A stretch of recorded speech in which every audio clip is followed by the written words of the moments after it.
Hello అండి. నేను doctor Neelima, government medical officer. నా దగ్గరకు వచ్చే షుగర్ పేషెంట్స్ చాలామంది కూడా నేను పథ్యం పాటిస్తున్నాను, షుగర్ కానీ స్వీట్స్ కానీ అస్సలు తీసుకోవటం లేదు, కానీ నాకు డయాబెటీస్ తగ్గడం లేదు డాక్టర్ అంటారు. మీరు తీసుకునే ఫుడ్ ఎంత తీసుకుంటున్నారనేది ఎంత ఇంపార్టెంటో, ఎలా తీసుకుంటున్నారనేది కూడా చాలా ఇంపార్టెంట్.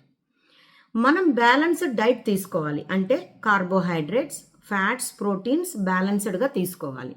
కానీ షుగర్ పేషెంట్స్లో కార్బోహైడ్రేట్స్, ఫ్యాట్స్ తక్కువ తీసుకొని ప్రోటీన్స్ ఎక్కువ తీసుకోవాలి. At the same time fibre కూడా ఎక్కువగా తీసుకోవాలి. ప్రతి మీల్ అంటే ప్రతి భోజనానికి ముందు ఒక కప్పు సాలడ్స్ తీసుకోవాలి. సాలడ్స్లో ఫైబర్ ఎక్కువగా ఉంటుంది. మరి ఈ సాలడ్స్ ఎలా తయారు చేసుకోవాలి అంటే ఉడికించిన శనగలు కావచ్చు, కట్ చేసిన కుకుంబర్ అంటే కీరా, క్యారెట్స్, ఆనియన్స్, టమాటాస్ ఒక కప్ తీసుకోవచ్చు.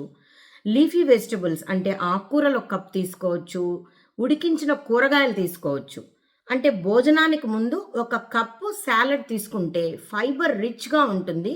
అదేవిధంగా మనం తినే ఆహారంలో ప్రోటీన్స్ అధికంగా ఉండేటట్టు చూసుకోవాలి. అంటే నాన్ వెజిటేరియన్స్ అయితే కోడిగుడ్డు, చికెను, ఫిష్ ఇలాంటివి వారానికి 3 సార్లు తీసుకోవచ్చు. కోడిగుడ్లు అయితే ఎవ్రీడే 2 తీసుకోవచ్చు. ఒక హోల్ ఎగ్ తీసుకోవచ్చు, 2 ఫుల్ వైట్స్ తీసుకోవచ్చు.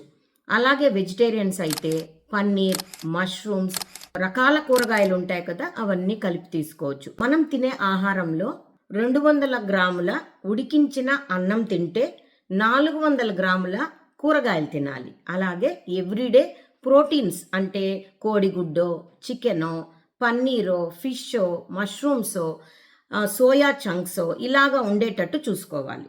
అంతేకాకుండా నేను చెప్పినట్లు భోజనానికి ముందు ఒక cup protein rich, fibre rich salad తీసుకుంటే మీకు షుగరు కంట్రోల్గా ఉంటుంది. ఎలా డాక్టర్ అంటారా?